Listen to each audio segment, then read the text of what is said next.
¿Cómo están a todos? Un saludo. Vamos a iniciar nuestro curso de preparación para auxiliatura para la materia de Física 3. Bien, sin ir mucho para retardarnos, comentarles que los libros en PDF lo tienen, ya lo he enviado al grupo de WhatsApp. En caso de que algo haya salido mal, solo me escriben. Bueno,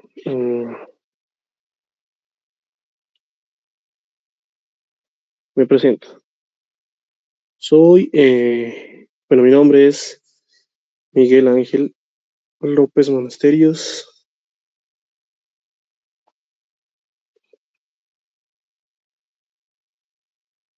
Para no tardarme mucho, les comento, soy ingeniero electromecánico de la Facultad Nacional de Ingeniería, en el cual he dictado varias materias siendo auxiliar, como ser cálculo 1, cálculo 2, ecuaciones diferenciales, física 1, 2 y 3, y bueno, una vez también álgebra 1, el cual me ha dado la herramienta suficiente para poder entender más esas materias que son de física, en el que necesito que tengan un cierto conocimiento de cálculo para que no tengamos ningún problema en el avance. Listo, entonces en el programa voy a seguir el programa que les he enviado y en esta primera clase lo que vamos a avanzar es esto de todo el análisis de funciones vectoriales que nosotros ya deberíamos saber. Me refiero a la materia de Mate 1313, que es análisis vectorial. Bueno, no podríamos comenzar bien el curso si no tuviéramos una idea de qué es esto. Así que esta primera clase se va a resumir justamente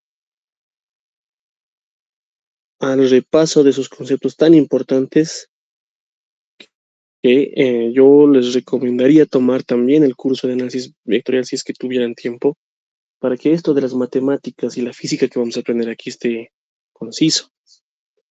Bien, entonces esto va a ser un repaso de lo mínimo que deberíamos saber sobre análisis vectorial.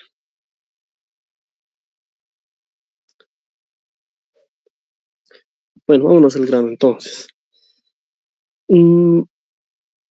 Primeramente hay que repasar rápidamente el concepto de función vectorial.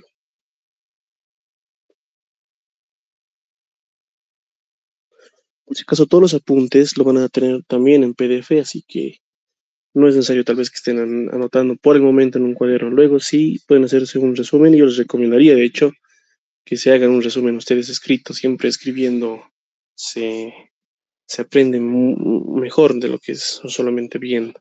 ¿Ya?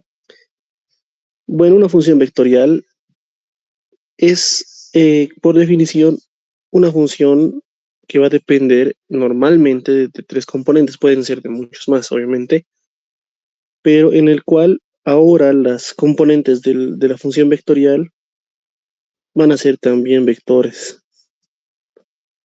Perdón, funciones escalares. O sea, me refiero a que esta primera componente va a depender de x, y, z. La segunda componente del vector también puede depender de x, y, z. ¿Ya? Específicamente, vamos a hablar de una función vectorial que represente un campo vectorial. ¿Ya? Ahorita voy a aumentar eso. Mejor, función vectorial que representa un campo vectorial. Nosotros vamos a limitarnos a trabajar en el espacio, ¿no? En la materia de álgebra lineal es donde se analiza estos posibles vectores que tengan más dimensiones. Bien, ahí está, es una función vectorial que se va a representar ahora un campo vectorial en el espacio. Un ejemplo, bueno, clásico que ustedes ya conocen puede ser el campo eléctrico, ¿cierto? El campo magnético, son campos vectoriales. O sea, tienen asociadas a cada una de estas variables una función vectorial que va a representar justamente ese campo vectorial. Ahora, ¿qué es un campo vectorial? Es simplemente, bueno, lo pueden aprender ahorita como no queda mucho tiempo para repasar una materia entera, un conjunto de flechas direccionadas en el espacio. Por ejemplo, yo voy a dibujar unas cuantas, ¿no? Que podrían representar, no sé, el movimiento de un fluido en una cierta región, así como esta, ¿no? Todas estas flechitas están representándome, digamos que el movimiento del agua dentro de la tubería. Como ustedes bien saben, puede ser laminar, turbulenta, etcétera, y tener distintas direcciones en distintos momentos de tiempo. Pero para hacer una pequeña representación, podríamos decir que em, una forma de representar esas partículas en movimiento sería mediante un campo vectorial, asociados a una función vectorial, ¿no? Que va a ser principalmente el que va a definir ese campo vectorial. Bien, la notación es esa. Vamos a usar distintas herramientas, entre ellas directamente vámonos a la diferenciación vectorial y es más específico hablar del operador nabla.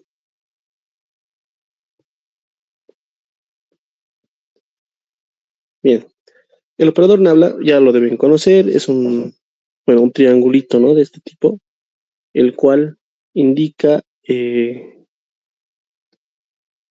las derivadas parciales de un vector en R3.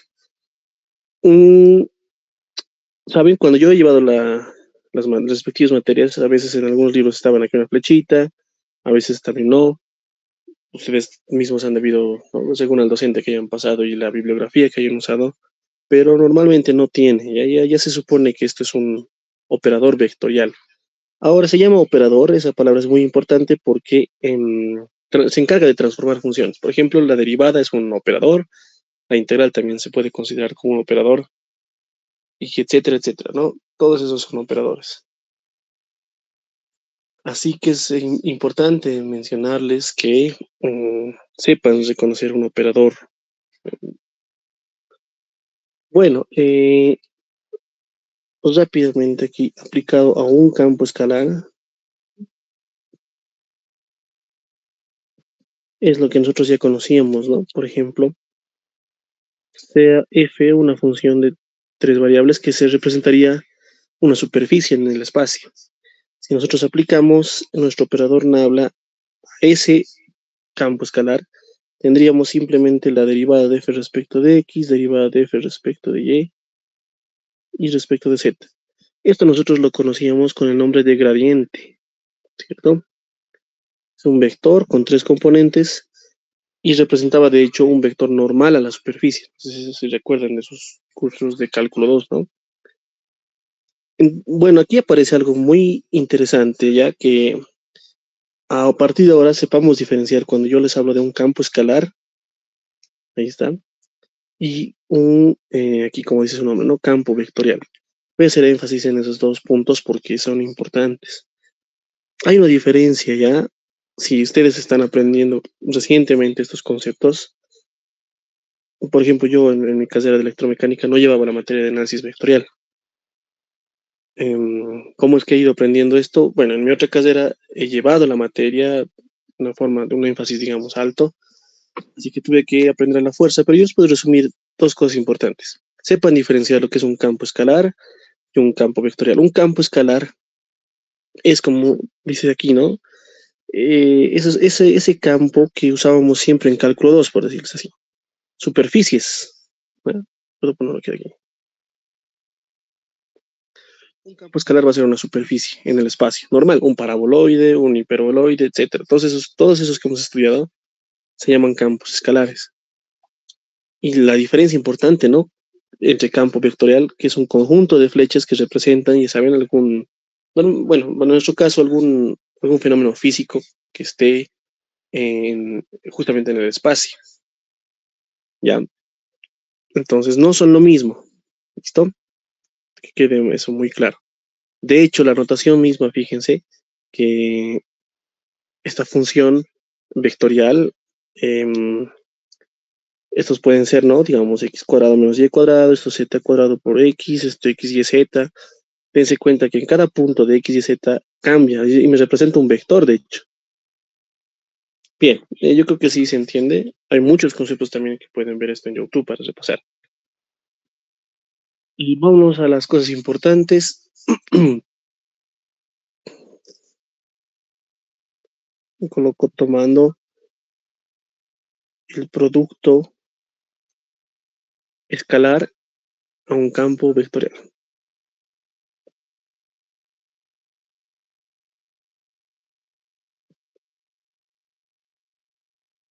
Vamos a usar más que todo el término de campo vectorial, más que esto de función vectorial. Esto, bueno, tiene un concepto un poco más grande, que les diría. Es como un conjunto eh, más grande en el cual van a estar introducidos esto de campo vectorial.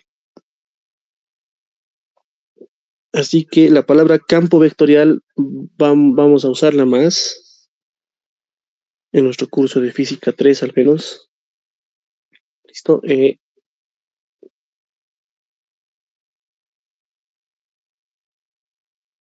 Entonces podemos decir sea F, ¿no? Un campo vectorial.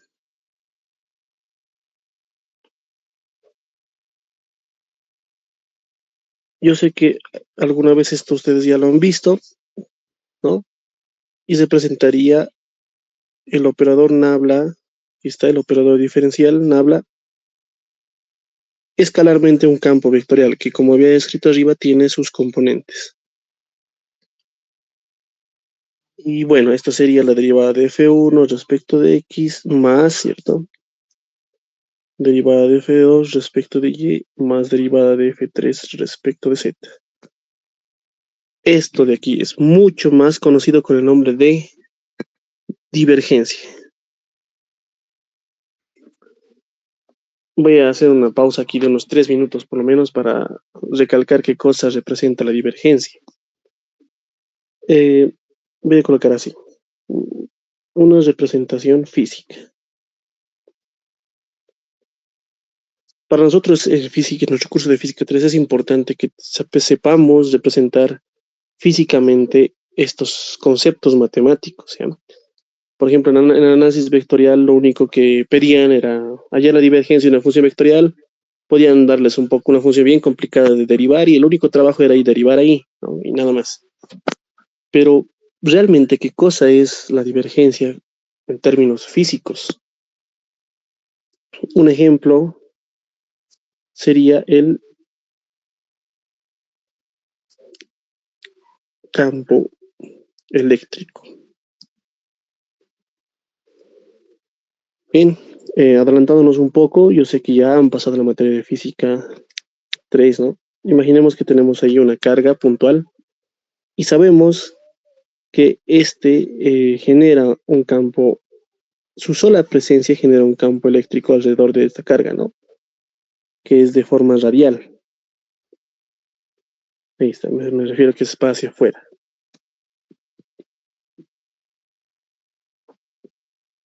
Bien, bueno, este campo eléctrico va acompañado de ciertas magnitudes que vamos a ir definiendo ya cuando lleguemos al tema de campo eléctrico, como es la densidad de carga.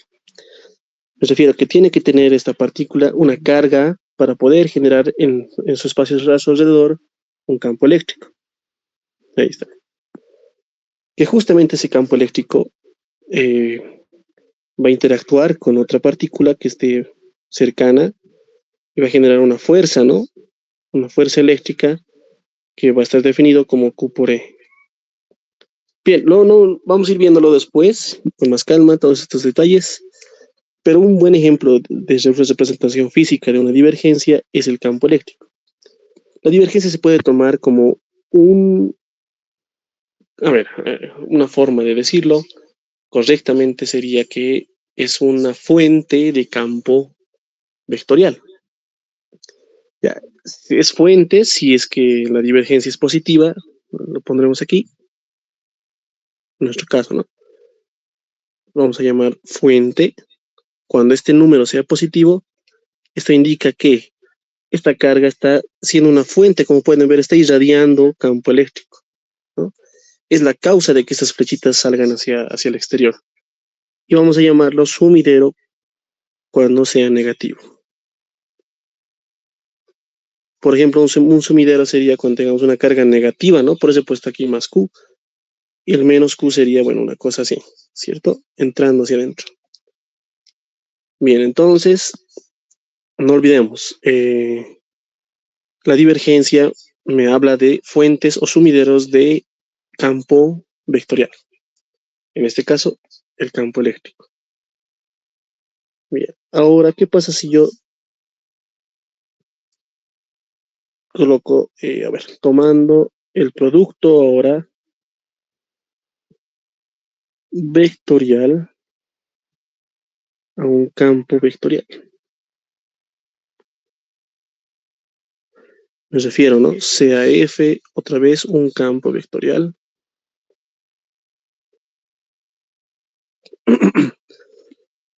Y agarro, bueno, este componente y digo, producto vectorial con ese campo vectorial, ¿qué me representa? Bueno, podemos nosotros hacer la operación matemática que de toda la vida ya conocen, ¿no?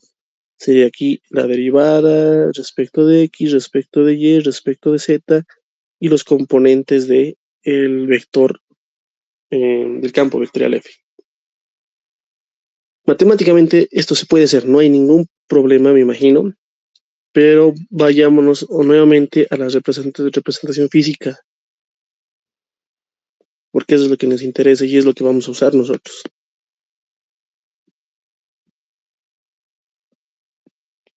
Ahora, ¿qué podría ser? El campo magnético. Imaginen ustedes que tienen ahí un cable en el cual circula una corriente eléctrica. Ya han pasado esos cursos de física 3 que la corriente eléctrica induce un campo magnético a su alrededor, ¿no? Por lo tanto, tendríamos una especie de, a ver, ¿cómo les diría? Las flechas, porque no son dobladas, ¿no? Son rectas siempre. Ahí está, más o menos, ¿no? Estas flechitas están girando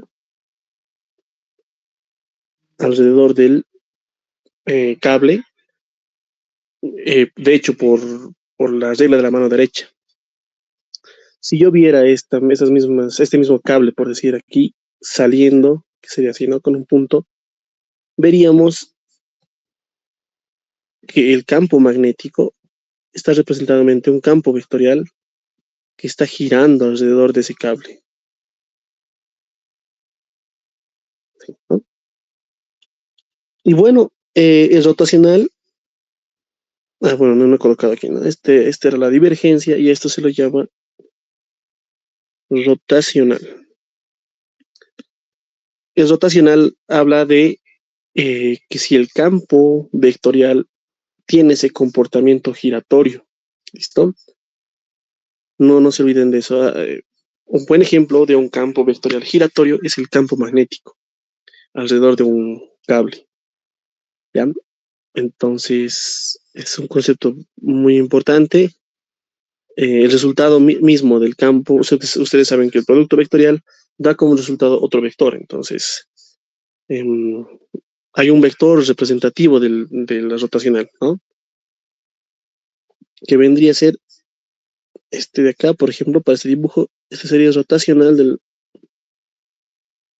adelantándome un poco, del campo magnético. Ya, espero que se haya entendido entonces de estos dos fenómenos físicos que vamos a hablar a lo largo de toda la materia y sus formas matemáticas de poder representar, ¿no? Estos campos vectoriales. Bien, lo vamos a llamar así, fórmula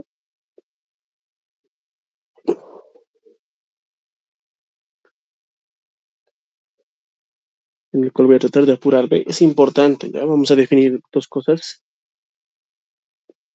sean A y B campos vectoriales, ¿ya?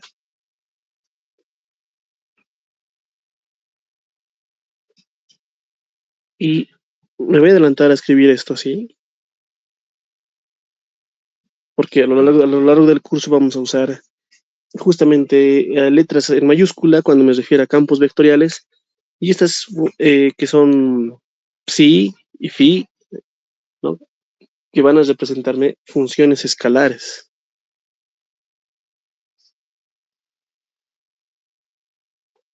Ya saben lo que es una función escalar. Representa, como en cálculo 2 superficies, pero aquí hay que saber diferenciarlas, ¿no? Por eso es que las letras mayúsculas van a ser campos vectoriales y estas funcioncitas especiales, letras como psi y demás, van a ser las funciones escalares, ¿ya? Por ejemplo, vamos a toparnos, tal vez no muchas veces, pero sí, más que todo al finalizar ya el curso, que por ejemplo un auxiliar de física 3 tiene que conocer sí o sí lo que es, por ejemplo, las ecuaciones de Maxwell, ¿ya? Y al empezar a encarar esas ecuaciones, vamos a toparnos con operaciones de este tipo. Cuando tengamos entonces el gradiente aplicado a una suma de funciones escalares, bueno, esto es fácil de recordar, simplemente es como las derivadas, ¿no? Se distribuyen nada más. ¿Qué pasaría si tengo el producto escalar, pero ahora entre la suma de dos campos vectoriales? Va a ser simplemente la divergencia de uno más la divergencia de otro. Ojo, ¿no? Cuando aplico a funciones escalares no se olviden que es gradiente. Y cuando aplico a campos vectoriales, se llaman divergencia, ¿no? No se olviden de eso. Otro, ¿qué pasa si ahora yo aplico un rotacional a una suma de dos campos vectoriales? Simplemente es como igual, que se reparten y tengo el rotacional de cada uno y lo podemos sumar. Bien, vamos al cuarto. ¿Qué pasa ahora si se presenta la situación en que yo tengo que aplicar el operador nabla a una multiplicación de un escalar con un campo vectorial? Esto es como que la regla del producto para las derivadas. Entonces, queda así. La derivada del primero por el segundo, ¿no? Más ahora la derivada del otro. Pero ojo, ¿no? Que esto nuevamente, voy a recalcar que es una divergencia y esta es una gradiente de acá y esta es una divergencia. Bien, 5. Por si acaso, todo esto estoy sacando, bueno, no todo, ¿no? Estas explicaciones son extras. Estas formulitas de Nabla las pueden obtener también en el libro y yo les recomiendo que vean el libro de análisis vectorial de Shaun, ¿ya? Y por suerte, esto cumple la misma regla, o sea que simplemente es como copiar. Ahí está. Hasta ahí no creo que haya ningún problema. A partir de aquí ya es cuando hay que manejarlos con mucho cuidado, porque fíjense qué pasa si yo aplico esto a un producto vectorial de dos campos vectoriales. Hay que tener ya bastante cuidado en esto porque eh, cambian ciertas cosas al aplicarlas, ¿ya? Ahí está. Este es bastante interesante, por ejemplo, cuando tenemos un triple producto vectorial. Ya las fórmulas son un poquito más largas. A ver,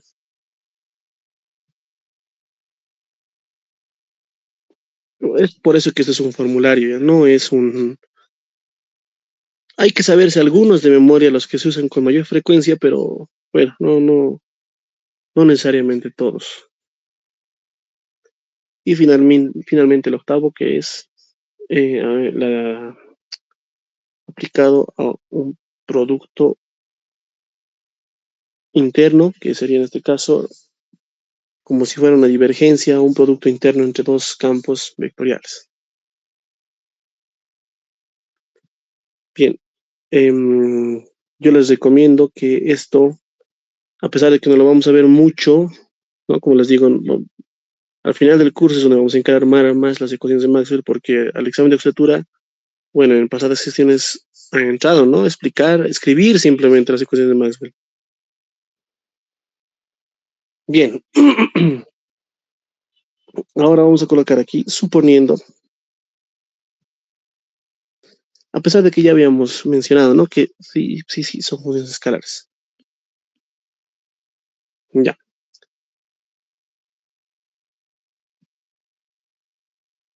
No había mencionado mucho, ¿no? De esto, bueno, un poco lo hemos usado en el 4.5, pero eso es importante, ¿ya? Esto sí hay que saberse de memoria.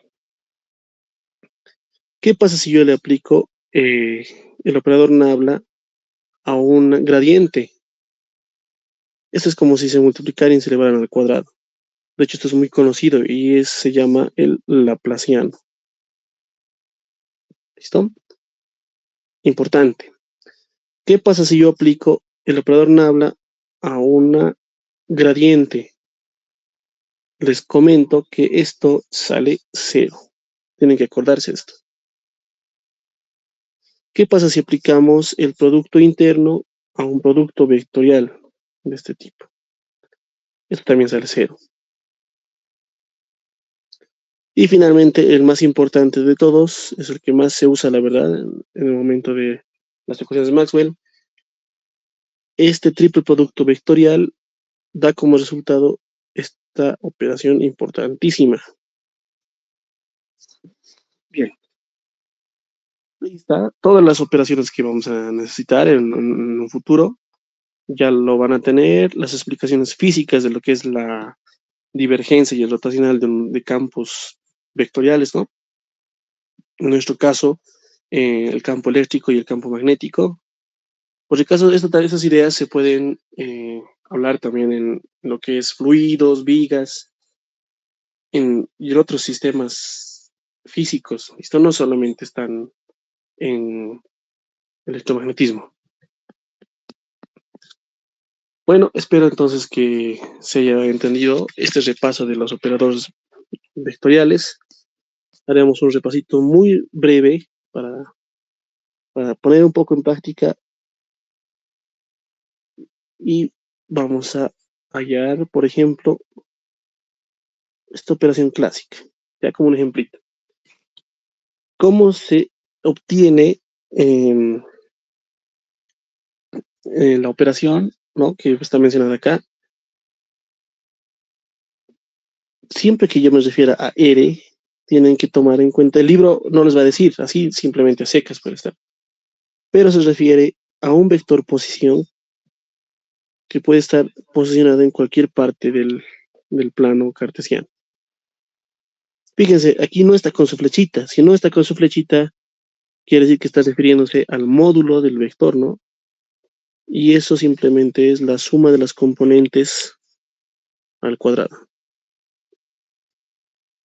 Ah, ya, entonces lo único que tengo que hacer es aplicar el operador nabla a 1 entre el módulo sería, ¿cierto? Ahí está. Bueno, esto creo que no es muy difícil porque de hecho yo lo puedo manejar tal vez más cómodamente de esta manera, que es simplemente derivar. Una vez aplicada, entonces, tengo la derivada respecto de x, lo voy a hacer un poco rápido, ya, ustedes saben derivar. Hay cosas que no vamos a ver a detalle, ya, si es que les falta en cuanto a derivadas integrales, por ejemplo, con coordenadas polares y esféricas y todo eso, recomendarles que tomen los cursos de cálculo 2. Va a entrar bastante cálculo 2 en este curso, por ejemplo.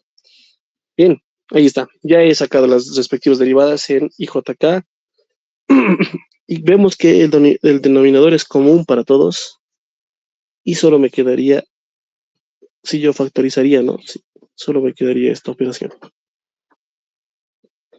Este sabemos que es el módulo elevado al cubo. Y sabemos que el numerador es justamente el vector posición, ¿no? Entonces, concluyo que la derivada va a ser el vector entre el módulo elevado al cubo. Y esta es mi solución. Así, operacionalmente, no es difícil. ¿Por qué he escogido este ejercicio en particular? No sé si esta operación les dice algo, ¿no? Recuerden que el campo eléctrico, por ejemplo, está definido de esta manera.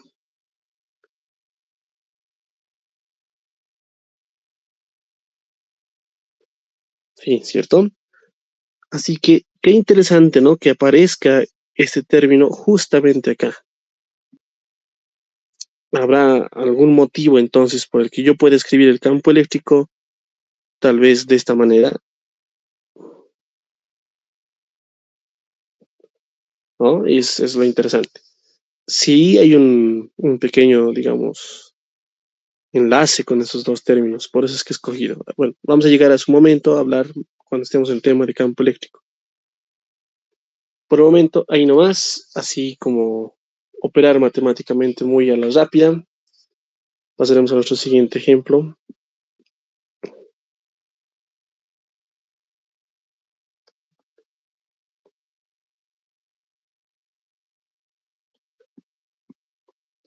Este es un ejercicio muy interesante propuesto en el libro de, por si acaso también es de Schaum, ya no sé si dónde se puede anotar, de análisis vectorial de Schaum, del mismo libro.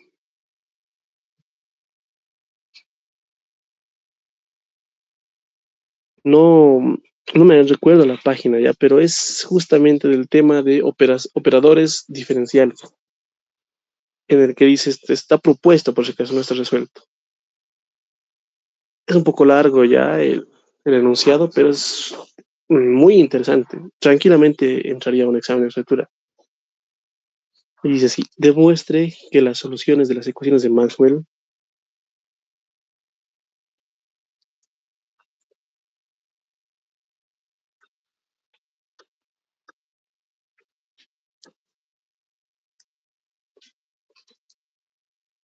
por si acaso todos los ejercicios que vamos a hacer son de ya un nivel medio y alto, ¿no?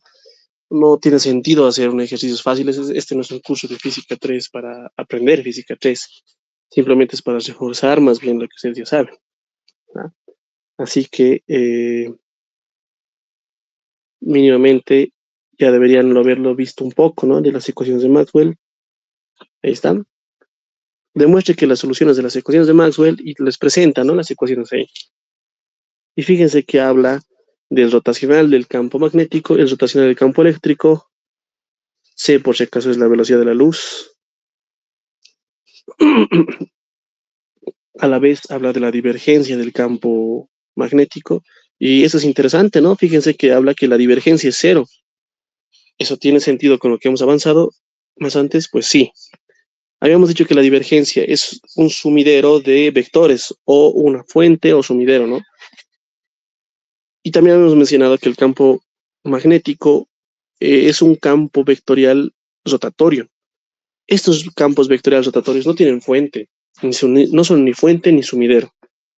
Entonces tiene mucho sentido hablar de que la divergencia del campo magnético sea cero.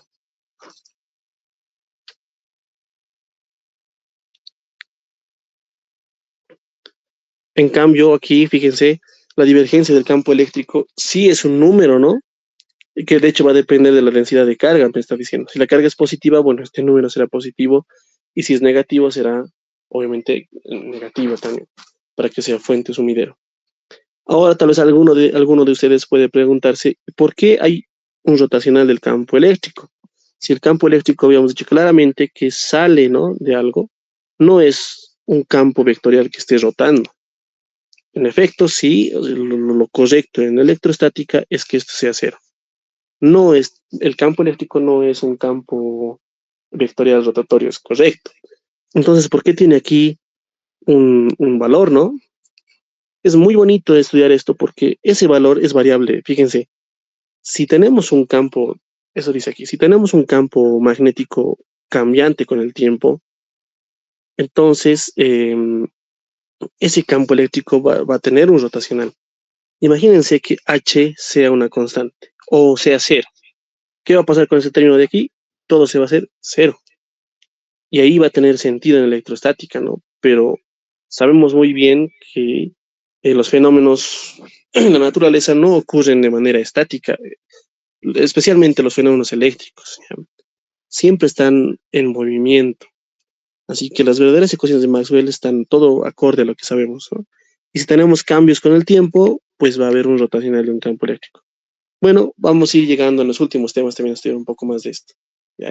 Pertenece al tema de inducción eh, magnética. Bueno, ahí están las ecuaciones de Maxwell presentes. Esto es muy obvio, ¿no? El rotacional de un campo magnético tiene un valor. Bien, dice que son ecuaciones diferenciales ya, el cual las soluciones están dadas por las siguientes soluciones. Maxwell ya lo ha resuelto esto con ayuda de algunos conceptos matemáticos bien importantes que también vamos a ver al final del curso, que es el teorema de Helmholtz. Bien, me dice así, las soluciones de estas cuatro ecuaciones diferenciales son estas dos. Fíjense, el objetivo es hallar campo eléctrico y campo magnético, ¿no? Entonces ahí están las soluciones, pero aparecen nuevas cosas aquí, ¿no? Fíjense, este es un campo escalar y este es un campo vectorial. Ya había mencionado antes, ¿no? Estos dos retritos, por eso hemos trabajado aquí con esas letras. Y de hecho me parece interesante que el libro de Schaum, a pesar de que no sea de física 3, ya hace un hincapié importante usando ese término psi y el A, que son conocidos como potencial magnético y potencial eléctrico. Anotaremos eso. Me estoy adelantando a hartos conceptos, ya no se preocupen si es que esto no lo han escuchado, ya vamos a ir aprendiendo con calma y de hecho vamos a mencionarlos y formularlos, ¿ya? Solo nos estamos adelantando a que cuando lleguemos a esos temas no sean desconocidos el manejo especialmente de estos operadores diferenciales que estamos aprendiendo en esta clase.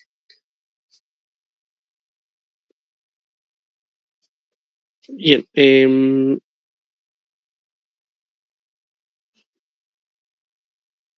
potencial escalar, haciéndome referencia al escalar, ¿ya?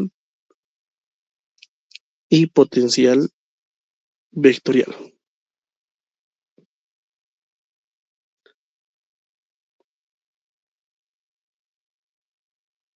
el cual satisfacen las ecuaciones y nos muestran. Sigo colocando la pregunta por si acaso es súper larga la pregunta, pero ya saben, como auxiliares de física 3 tienen que saber, si no, no merecen ser auxiliares de física 3.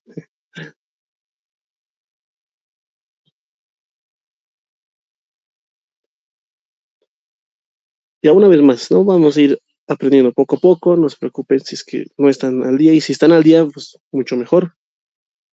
Ahorita solo vamos a hacer un repaso de todas esas operaciones ese formulario que anotaron ahí arriba. Bien, ahí termina la pregunta. Nuevamente, no demostrar que las soluciones de las ecuaciones de Maxwell ahí están dadas por E y H, donde psi y A, perdón, phi y A reciben el nombre del potencial escalar y potencial vectorial, el cual satisfacen las ecuaciones TAP. Solución. Les aseguro que si entraría esto al examen de altura, muy pocos yo creo que podrían resolverlo. ¿Y por qué? O sea, solo los que saben análisis vectorial se darían cuenta, ¿no? Que esto parece una pregunta muy fea, pero solo es hacer uso de todo este formulario que les acabo de escribir, de todo esto. Entonces empecemos, ¿no? Hay que demostrar, de hecho. Cuando dice que demostramos que son soluciones, ¿qué quiere decir eso? Que nosotros agarramos esto y agarramos esto, reemplazamos, ¿no? En todas las ecuaciones y nos van a dar identidades, ¿no? Entonces, podemos empezar a ver del más cortito, de la ecuación, que me dice, la divergencia del campo magnético, fíjense, es cero, decía, ¿no? Pero yo tengo que demostrar que justamente salga cero. En vez de H, ¿qué cosa tengo que reemplazar? La solución que me da, ¿no? Que está aquí arriba. Entonces tendríamos esto. Bien, y vámonos a nuestro formulario. Y habíamos dicho, ¿no?, que es por eso muy importante recalcar que el operador nabla haciendo un producto interno a un rotacional es siempre cero. Entonces decimos que esto vale cero. Entonces hemos demostrado que la divergencia del campo magnético es cero, ¿no? Y esto ya queda demostrado. Por lo tanto, este ya está demostrado. Seguimos, a ver, este otro. Divergencia del campo eléctrico. ¿Dónde está? Aquí está, ¿no? Tiene que salirnos 4pi por rho. Pero tengo que usar yo el resultado de la ecuación diferencial, que sería esto, ¿no? Voy a agarrar y lo voy a pegar acá. ¿Cómo demuestro que todo esto tiene que salir 4pi por rho? A ver, primero que nada, estoy aplicando el producto escalar, ¿no?, a una gradiente, el signo no pasa nada, y esto se convierte en esto. ¿Se acuerdan? Porque volvemos a las tablitas, y ¿no? Estamos en este caso.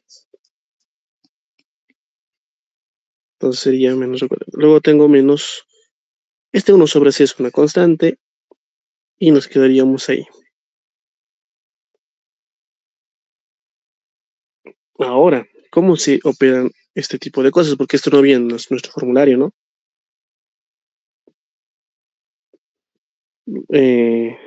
Tomando en cuenta que puede entrar dentro de la derivada temporal de esta manera.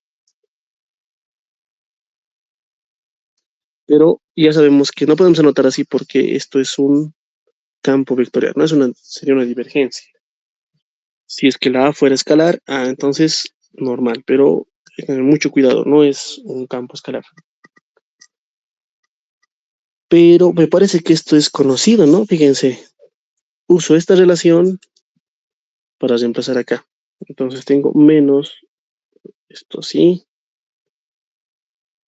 Y aquí es igual la divergencia de A. Reemplazo, ¿no? Despejo de divergencia de A, tengo que es menos 1 sobre C derivada de esto respecto al tiempo. Esto me sale más 1 sobre C cuadrado, segunda derivada del campo respecto al tiempo al cuadrado. Y fíjense aquí. Tengo esto, ¿cierto? Solo que cambiados de signo. Entonces ya no va a ser menos 4pi y simplemente va a ser 4pi por rho. Entonces con esto queda demostrado que la divergencia es 4pi por rho. Con esto hemos demostrado este otro. A ver, seguimos. Vamos a ver qué estamos demostrando. Vamos a otra ecuación. De el rotacional del campo magnético. Pero el campo magnético me dice que la solución es esta de acá. El rotacional de A. Bueno, normalmente tal vez no lo estoy escribiendo en la flechita, pero se entiende que A es un campo vectorial, ¿no? Por eso es que no estoy notando. Bueno, aquí ya habíamos hablado de que es un potencial vectorial que hace referencia a un campo vectorial y ese es un campo escalar, no se olviden, por eso de eso les decía desde antes. Y vamos a nuestro formulario y veamos, ¿no? Aquí está, usamos esto. Entonces, esto operando saldría así. Operador nabla, divergencia de A, menos el laplaciano de A.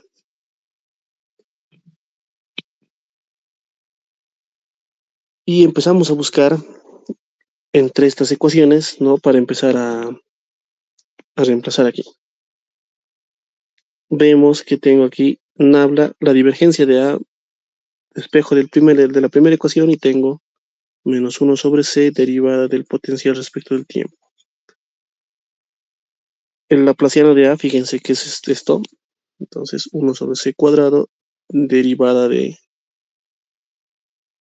segunda del tiempo al cuadrado.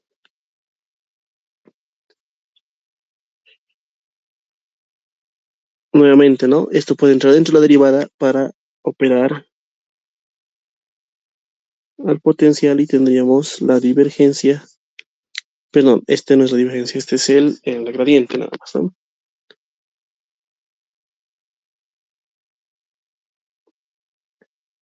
Ahí está. Bueno, a ver, hemos partido nosotros de este término, ¿no? De la primera ecuación de Maxwell es esto. Fíjense que nuestro resultado debería salirnos así. Entonces, por un momento digo, a ver, esto que sea la ecuación número 1 de la solución que me dice que E vale. ¿Dónde está? Aquí está. Esa es la solución que me presenta Maxwell. Bueno, le voy a pegar acá. La ecuación me pide estrictamente la derivada parcial respecto del tiempo. Entonces, derivamos parcialmente respecto del tiempo, está ahí, y tendríamos menos derivada parcial respecto del tiempo de esto, ¿no? Y esto se va a volver en la segunda derivada respecto del tiempo al cuadrado. ¿Qué más? ¿Dónde estamos? Aquí. Aparte tiene una división entre la velocidad de la luz. Entonces, bueno, yo divido a ambos lados de la ecuación y tengo 1 sobre c, 1 sobre c cuadrado, y esto digo 2. Fíjense, ahí, 1 y 2 son iguales, ¿no? Plenamente. Entonces, como 1 y 2 son iguales, concluyo que, bueno, todo esto va a ser igual a 1 sobre c derivada del campo eléctrico respecto del tiempo. Y con eso he demostrado la primera ecuación de Maxwell, a partir de las soluciones que nos presenta, ¿no? Es bien interesante esto de las soluciones. Espero que nos alcance el tiempo del curso para poder explicarlas de cómo llegar a esto, ¿no? Eso sería lo más interesante.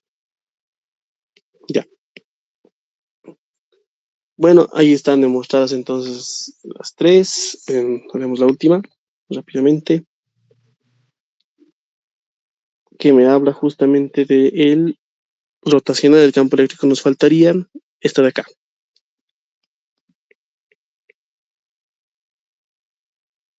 Pero el campo eléctrico es, más bien aquí lo tengo anotado.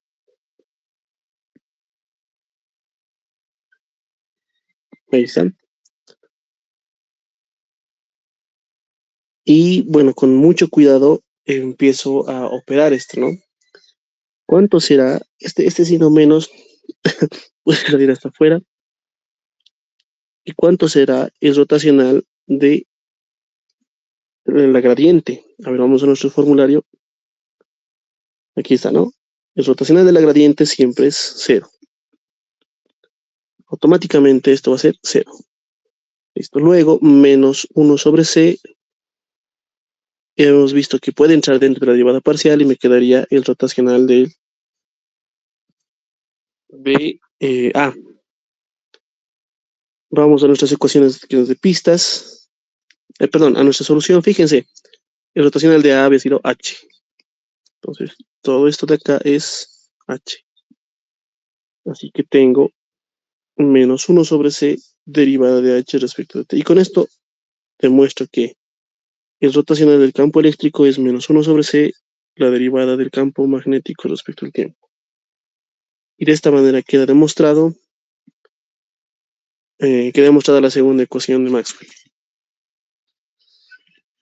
Bueno, como conclusión, dense cuenta que solo he usado operadores que he mostrado aquí en el formulario, ¿no? Sobre todo esos últimos. No tengan mucho miedo entonces, den una practicadita. Esto solo es, tal vez a primera vista parece un poco feo, ¿no? Pero ya se van a ir acostumbrando y viendo que no son tan complicados. Y si entraría el examen de oxidatura, pues con mayor razón tiene que irles bien, ¿no? Bueno, en esta última parte de esta primera clase vamos a hacer un repaso ahora de lo que es estos dos teoremas integrales muy importantes.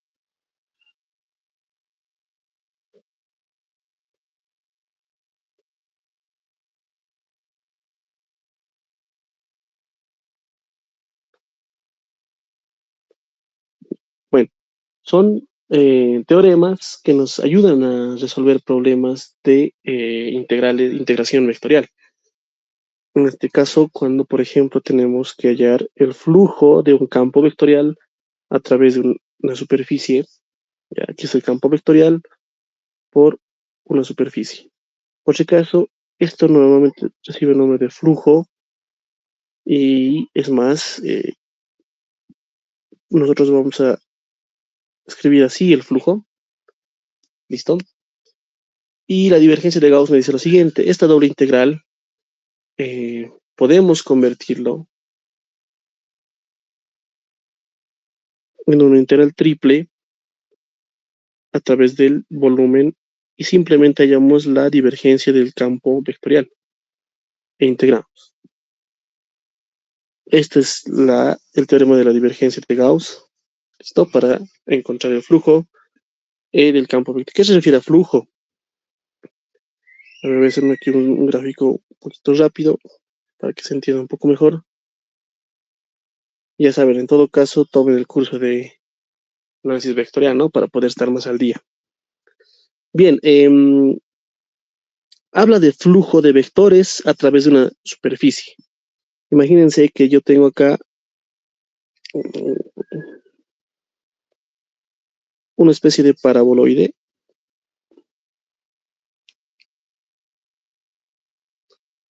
Ahí está.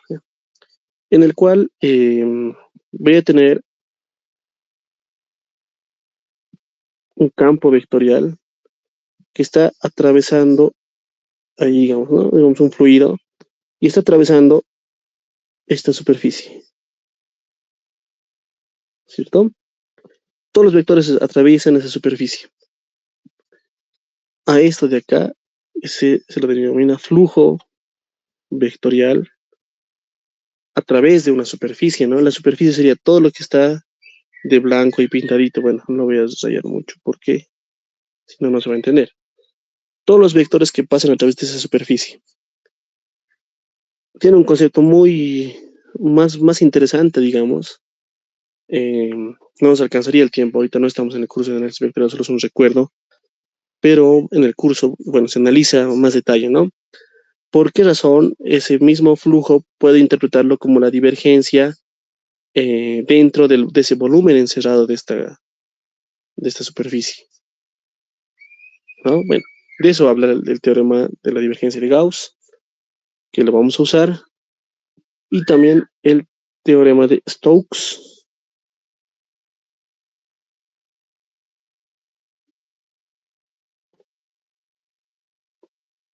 que es un teorema relacionado a el rotacional, que nos ayuda a encontrar la integral de línea de un campo vectorial a través de una línea, justamente, de una curva cerrada, y nos dice que esto es la integral doble, no, eso es lo interesante, del rotacional de ese campo vectorial a través de toda la superficie. Igual, ¿no? Esto nos sirve para hallar integrales de línea. Esto es para hallar flujos y esta es integral de línea. Es más fácil a veces, ya saben, hallar el rotacional, ¿no? Entonces, es muy utilizado esto. Lo escribiremos, tiene otra forma también de escribir, por si acaso. A través de toda la superficie, van a ver que esto está así. Y diferenciar la superficie para que sea más fácil, ¿no? Bien. Vamos a hacer un ejemplo para terminar esta clase. Este sería nuestro ejemplo 3.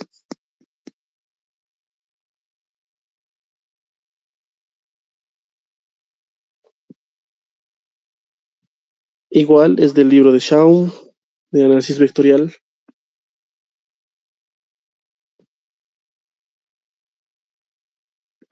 que está justamente en el tema propuesto ya, en el tema de integración, no, teoremas integrales, ya.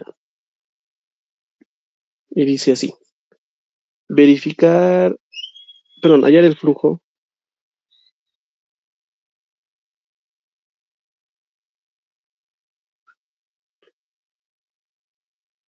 así como tal, más bien no lo vamos a usar mucho, que digamos, pero va a salvar en algunas ocasiones, ¿ya? Es importante.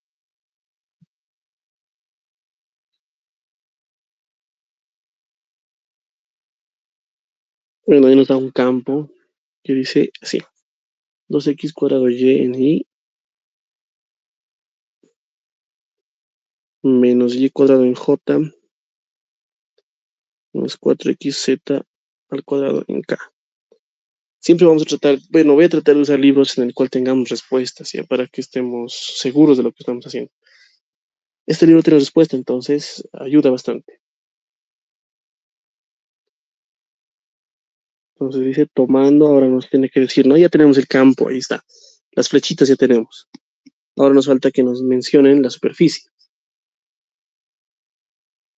Tomando sobre la región en el primer octante. Y aquí es donde se vuelve más cálculo 2 esto, ¿ya?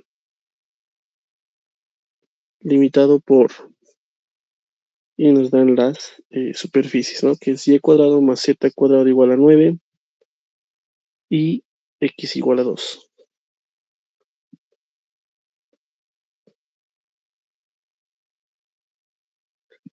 Bien, voy a hacer un pequeño dibujo para representar esta superficie. Está hablando del primer octante y vamos a graficarlo, ¿no? Esta primera superficie es un cilindro que está en Z y Y, ¿cierto? Entonces, de radio 3. Este cilindro se extiende hasta llegar a X igual a 2, como nos dice ahí, ¿no? Entonces, más o menos sería así.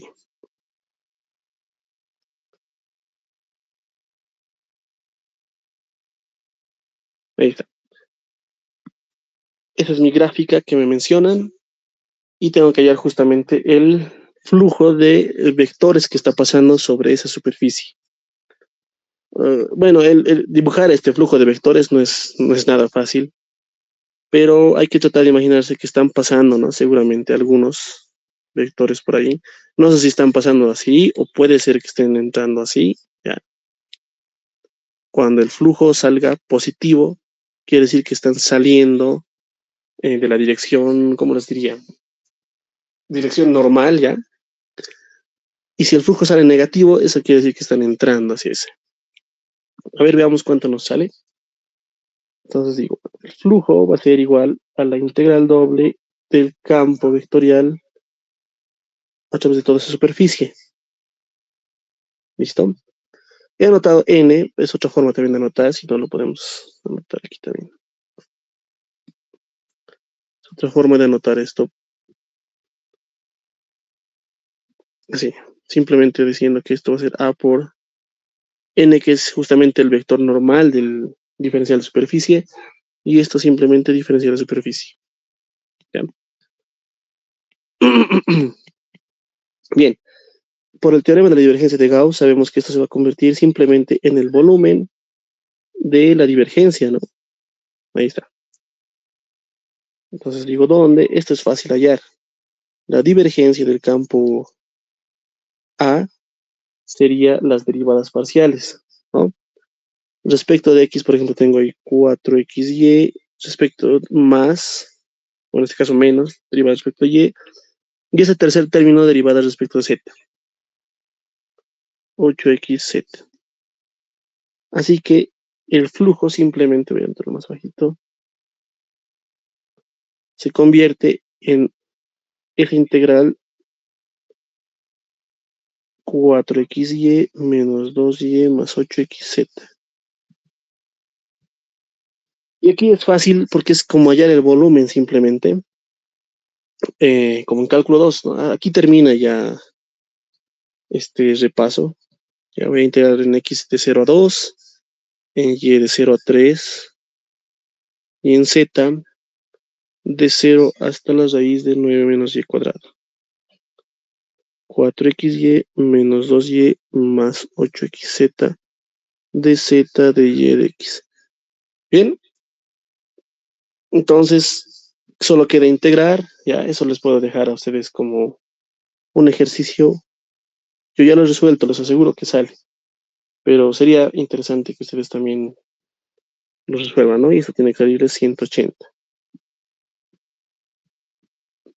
El resultado es positivo, entonces quiere decir que los vectores están saliendo de esta forma, ¿no? Están pasando por ahí la superficie. Bien, de esa manera entonces se halla el flujo de vectores que pasa en esa superficie. Seguramente en algún momento tal vez vamos a necesitar encontrar el flujo de vectores de un campo, por ejemplo, eléctrico, que tiene una carga, y necesitar saber el flujo de vectores que pasa por una superficie esférica, ¿no?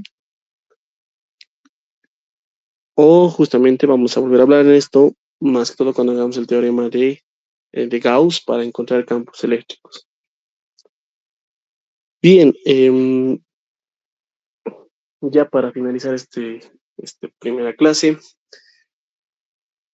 comentarles la importancia, volver a recalcar la importancia de los operadores diferenciales y estos dos teoremas integrales que vamos a necesitar a lo largo del curso. ¿Listo? Cualquier duda pueden realizármela a mi WhatsApp mientras estemos en el curso y voy a tratar de ayudarles. Siempre les digo, si por ejemplo un día no les respondo al día siguiente, no duden en volver a enviarme. Eso no me molesta, simplemente a veces estoy un poquito ocupado y ese rato se me pasa, ¿no? Entre los mensajes. Así que siéntanse con la libertad de poder nomás preguntarme sus dudas. Resolverse los ejercicios va a ser un poco más difícil, ¿no? Dudas puedo responder, digamos, darles algún ejercicio para que puedan practicar, algún libro. Bueno, espero entonces se haya entendido bien la importancia de esto. Con eso terminamos el repaso de análisis vectorial. Es difícil abarcar una materia entera, ¿no? En una clase, pero estamos tratando de hacer las cosas más importantes que vamos a necesitar nosotros en Física 3. Bien, la siguiente clase hablamos del otro tema importante que son las coordenadas cilíndricas y esféricas para el movimiento de partículas, pero bien, hasta luego, tengan buen día.